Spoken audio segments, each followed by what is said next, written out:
Hey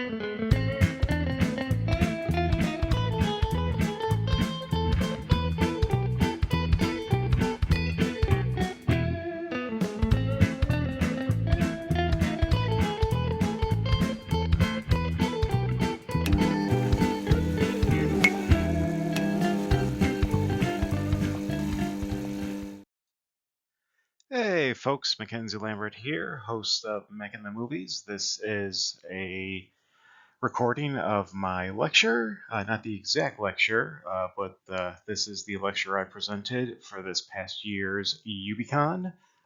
This is going to be on the Proto-Slasher subgenre in relation to the Roger Corman classic, Bucket of Blood. Sadly, as I record this on the evening of Saturday, May 11th, Roger Corman has passed away at the age of 98, so this little presentation is going to be in his tribute to him. What exactly is a proto-slasher film? Little bit of a segue here. Definitely check out the Evolution of Horror podcast. They did an extensive look at the evolution of the slasher genre. One of my particular favorite episodes of that series is, of course, going to be Mario Bava's Bucket of Blood. The show does a really good job of analyzing the genre and analyzing the film in relation to the giallo genre, which is a heavy part of the slasher slash proto-slasher genre. What is it? What is the proto-slasher? A film that features some of the characteristics of a slasher film, but made before the term slasher was coined.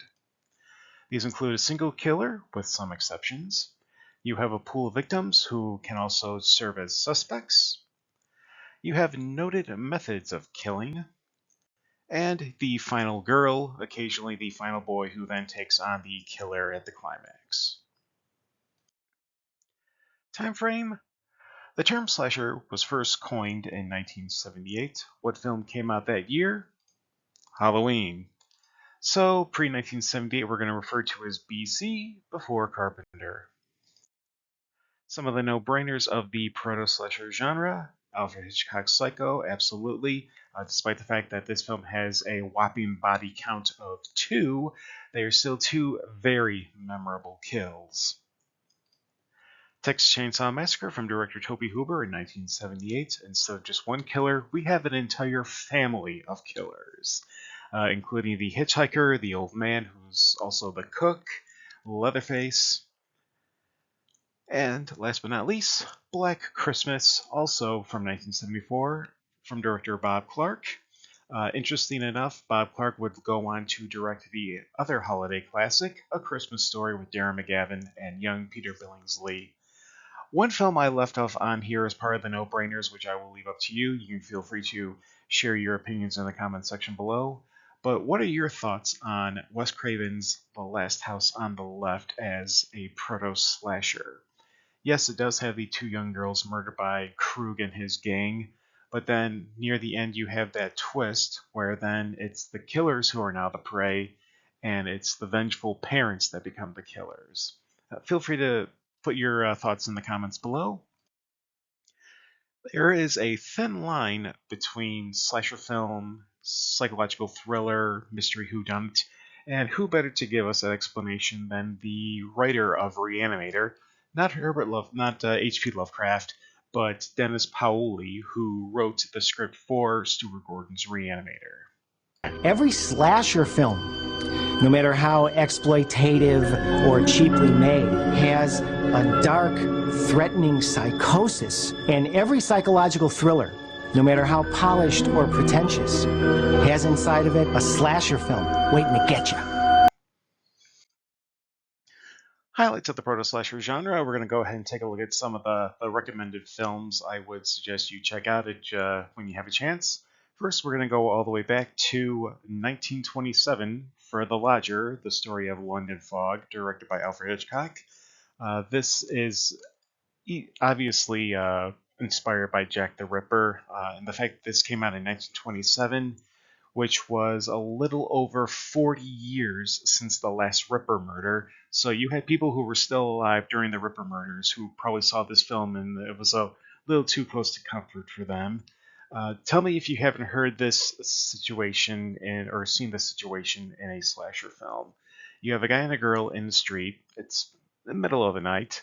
He wants to go back to his place, or he wants to go back to her place to do, I guess, the horizontal tango. She says no. He gets angry and then just leaves her alone in the street. And she is killed shortly after. How many times have we seen that exact scenario play in a slasher film? And here is Alfred Hitchcock doing that exact same scenario all the way back in the silent era. Next one on the list is And Then There Were None. This was directed by Rene Clair, released on Halloween of 1945. Brilliant marketing move right there. This is based on the Agatha Christie novel under a multiple bunch of titles. There's And Then There Were None. There's 10 Little Indians. There's another title which there is no amount of money in the world you can get me to say that title, so we're just going to move on. Here you have an excellent example of murder mystery as Proto-Slasher. You've got a pool of suspects who also serve as victims. You have some pretty ingenious ways of killing people, even for a movie that's in the 1940s. Highly recommended, and it does have a twist ending, but unfortunately it also has a Hollywood ending, which is greatly different from the novel, so be warned. Next one on the highlights, Peeping Tom from 1962, directed by Michael Powell. Despite the fact that it came out 2 years after Psycho, this still pushed people off the edge. People were shocked by this film. You have a filmmaker who kills people with a knife attached to his tripod. He stabs people with the knife on the tripod, and at the same time, he's filming these people being murdered. And on top of that, there is a mirror on top of the camera lens that's facing the victim. And so the victim is actually watching themselves being murdered while he's filming them being murdered. Pretty sick, but pretty ingenious. Next one. This one here is a gentleman you should be familiar with regards to the proto-slasher genre, Herschel Gordon Lewis. This is a man that was known for doing nudie cuties before, Russ Meyer was making nudie cuties. And then this man discovered the gore film, the splatter film, which would be the precursor to the slasher film. So we've got a sub genre splatter film for proto slasher, subgenre of slasher, subgenre of horror. We're getting deep, folks.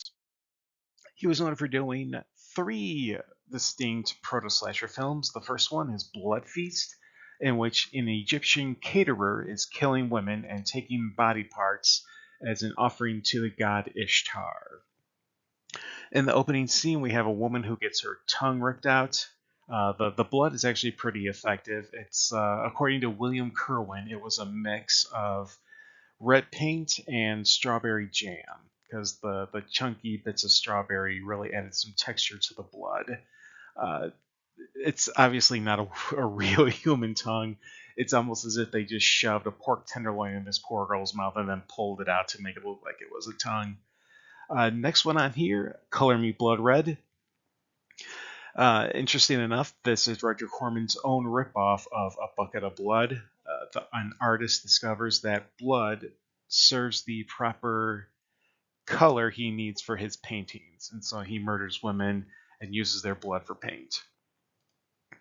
And last but not least, we have The Wizard of Gore, which was actually remade about a decade ago with Crispin Glover in the lead role. So, I mean, if that's all the convincing you should need to see the remake. But the original, it's still a pretty effective proto slasher. Here we have a magician who performs tricks on women, and then the women come out of the tricks just fine, but then hours later, the effects of the tricks show. Like a woman who gets a chainsaw, like sawed in half, but she comes out of the trick fine. Then at dinner, her belly splits open and her guts spill out. So it's a little bit of a supernatural element, but still it's a interesting addition to the proto slasher genre. One I didn't mention though, 2000 Maniacs. You can say that's also a proto slasher. It's actually part of the Blood trilogy with Blood Feast and Color Me Blood Red. You've got a town of citizens who are actually ghosts that are taking revenge on Yankee tourists because 100 years prior, a bunch of renegade Union soldiers grazed the town. And so now every 100 years, these townsfolk come back from the afterlife to take revenge on Northerners. So Herschel Gordon Lewis described it as the horror version of Brigadoon. Next on the Proto-Slasher genre, we have Massage Parlor Murders. I went into this film on my series movie on the milk carton. This involves a bunch of murders that obviously take place at massage parlors. The detectives are investigating these murders at the massage parlors, and obviously, with a title like this, not only are you going to see some grisly murders, but you're going to see a lot of skin as well. It is noteworthy that this is 1975, 20 years before Seven. Seven, famous for using the seven deadly sins as the modus operandi for the killer. Well, here in Massage Parlor Murders, we have that very same element. The killer is using the seven deadly sins as a means of picking out where he's going to commit his murder next. Chester Fox, this was his only film. We see him in the beginning of the opening, I don't know if you want to call it a cold open, but he's the client in the beginning with the massage girl. Alex Stevens, interesting enough, was primarily a stuntman, not really a film director. He's probably best known as being the werewolf on the classic horror soap opera Dark Shadows. Next, we have a subgenre near and dear to my heart. We can't talk about Proto-Slasher without talking about the Italian giallo. As far as I'm concerned, there's always room for giallo. What is a giallo? Well, basically, it's the Italian word for yellow, but it started off as cheap paperback books known for their yellow covers. Giallo is to Italy what penny novels were to America, dime novels. England has the penny dreadful. It's just their cheap pulp literature.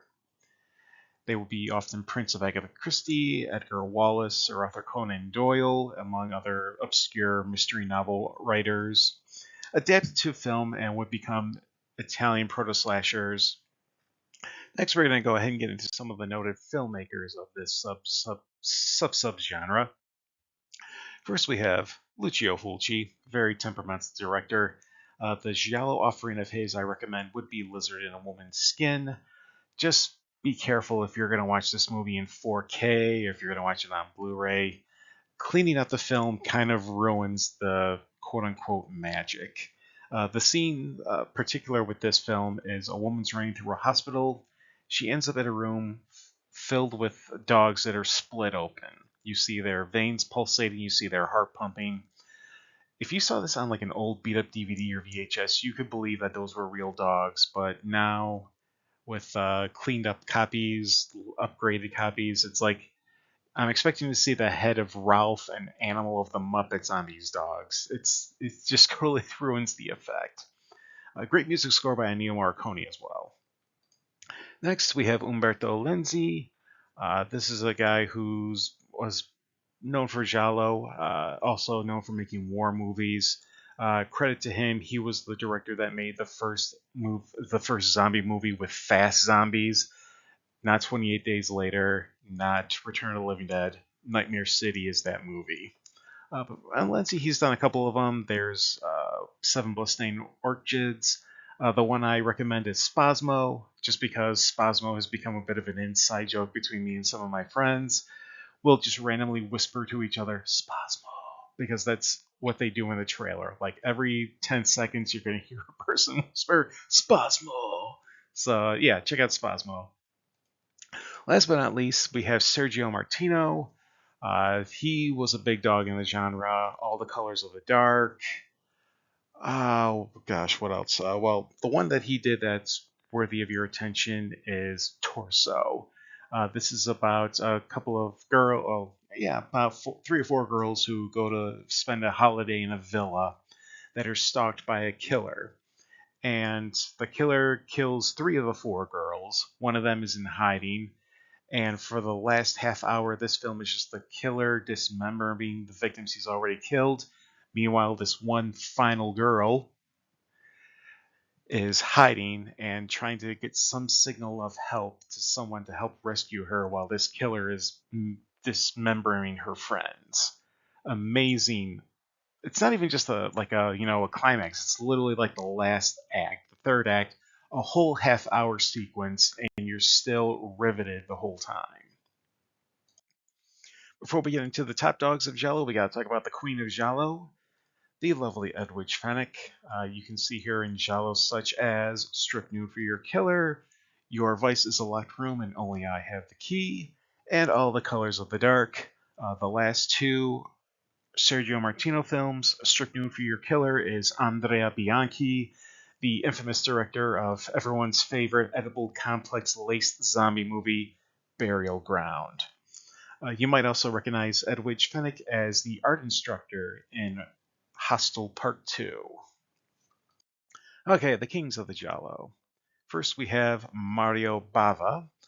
This is the guy who really revolutionized horror in Italy. He gave us Black Sunday, Black Sabbath. Blood and Black Lace is the film that really brought genre to the Italian mainstream cinema, and then those films made their way to America. Just if you ever meet Joe Dante, he will just regale his love for Blood and Black Lace. He's every DVD of it, whether it's the Blu-ray, I don't even think there was an HD DVD of it, but the 4K, it's all from his film stock that he owns of Blood and Black Lace. So all these copies and re-releases of Blood and Black Lace, we have Joe Dante to thank for that. One I'm just going to mention here on the side, but not go into too much detail, is A Bay of Blood. I will be doing that for a Video Nasties lecture, not next year, but the year after, because next year I'm going to be doing Tales from the Crypt page to screen. But I will do Bay of Blood, and I am looking forward to getting into the Video Nasties controversy, because that's just an interesting piece of cinema history.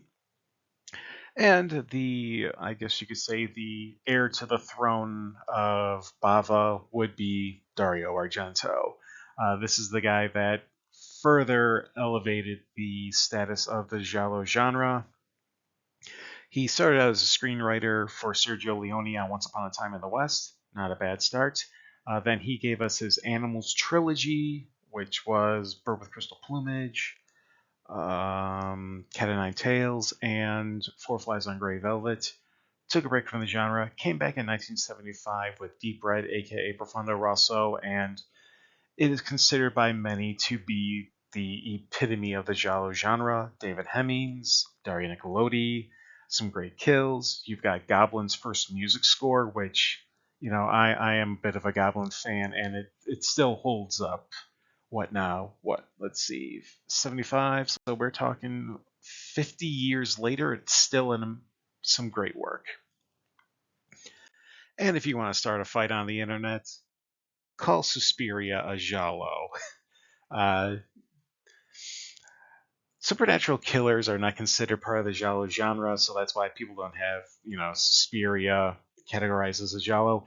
I've even seen people categorize Lucio Fulci's The Beyond as a giallo, despite the fact that that's really more of a supernatural, shiny knockoff with zombies. So, I don't know, just if you want to go ahead and, if you want to get a lot of actuallys, or if you want to get the gatekeepers to show themselves, call Suspiria giallo. Now we get to A Bucket of Blood as a proto-slasher. We have a singular killer in Walter Paisley, and in an interesting twist, we actually follow him through the movie. We don't follow the victim or the final girl, we follow the killer themselves. Steady stream of victims. We get at least a good 5 kills in this movie.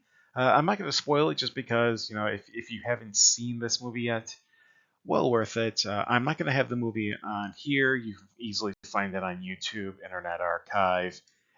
Every streaming service should have this, just because it is a public domain movie. And some memorable kills.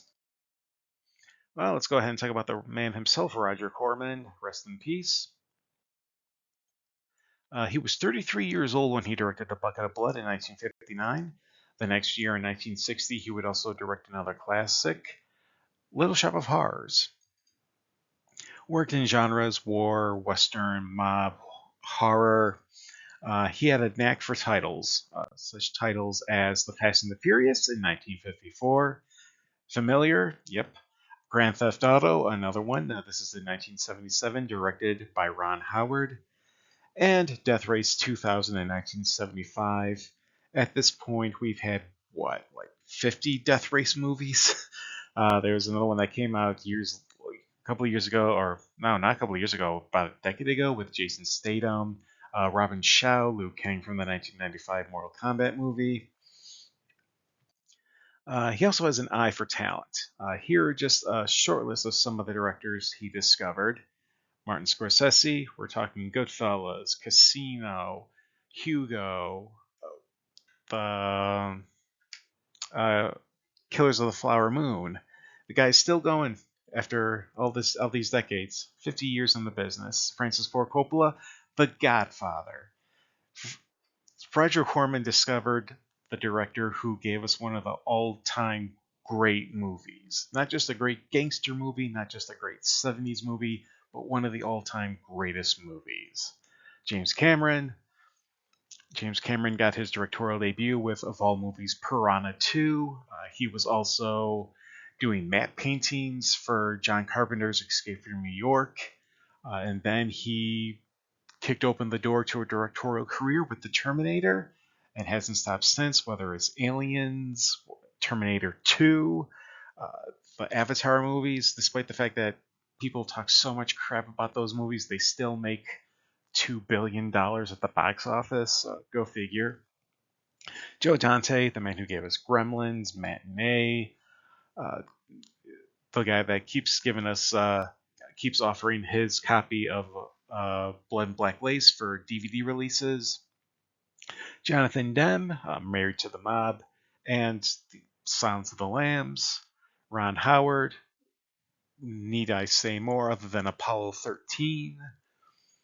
Peter Bogdanovich, Targets. If you haven't seen Targets, it'll scare the hell out of you because it is so frighteningly relevant, especially today.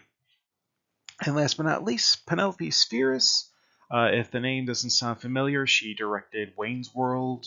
I believe she did Wayne's World 2, but don't hold me on that. She also did the Little Rascals movie, which I honestly have a soft spot for. Corman has a reputation of being beyond frugal. I'm going to go ahead and show you some clips here from a TV show that Roger Corman was a guest on. I don't know if many of you will remember it, but it's Dinner for Five. This was hosted by Jon Favreau. This was before he gave birth to the MCU with Iron Man. On this particular episode, you have Jon Favreau joined by Roger Corman. You also have Faison Love, Worm from Friday, Rob Zombie, and the one and only Bruce Campbell. So for this segment here, we're going to go ahead and we're going to get into Roger Corman's budgeting philosophy. You can probably attest to your longevity. You will probably never spend more than X amount on a movie, right? We're forced to up our budgets a little bit now. Sure. We have to put more special effects. When we would do a science fiction picture in the 1960s or even 70s, we could get away with $20,000, $30,000 worth of special effects. We have our big winner Dino Croc, which came out recently, and we spent $200,000 on special effects, but it paid off. The film did very nicely for us, and our next one will be up to about $300,000. Now, in comparison to a major studio, that's not a great deal of money, but if we opening sequence, but if we play primarily on cable and get our money from DVD, $300,000 or $400,000 in special effects on a $1 to $2 million picture will pay off. So we're gradually moving up to $2 million, $3 million, and so forth. But now, of all the movies that you made, and it's obviously into the hundreds. 380? Yeah, whatever. Something like it's a that. ridiculous amount of movies. What percentage would you say, because you're known as being probably the most frugal producer, what percentage of those movies made money and which ones didn't? Do you have a rough ballpark? I have a rough idea. Somebody wrote an article once that I never lost money. Untrue. You can't be around and not losing. But we probably made money in maybe 80% of the films. That's great. And the biggest money always came when we had a more or less original idea. Mm-hmm. But you can't be 100% original. But the more, when When we did the biker film, The Wild Angels, which was the first of the Hell's Angels films, it was the biggest grossing independent film I think ever made at that time. We came back 2 years later with A Trip, which featured same cast, Peter Fonda, Bruce Dern, Dennis Hopper, written by Jack Nicholson, the usual suspects. And it was the first of the LSD pictures. And again, we did our biggest money with that. And even on more commercial subjects, when we did Carnosaur, which came out just before Jurassic Park, you could almost draw a graph. If you say the cost of the picture is here, and your grosses are here, the gross on the first Carnosaur was there. The second one was here. Sure. The third one was But there. your budgets on each go up, though. On that one, we held the budgets level, and I would draw a graph. They didn't need and props. we went to Carnosaur 5, and our profit was this much. And I said, that's fine. We've had a great run. There will never be a Carnosaur 6. Exactly.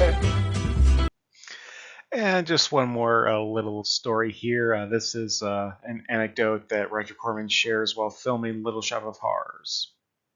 You shot Little Shop of Horrors 2 days? 2 days and a night. I remember in this one key scene, Jack Nicholson played a masochist in a dentist chair.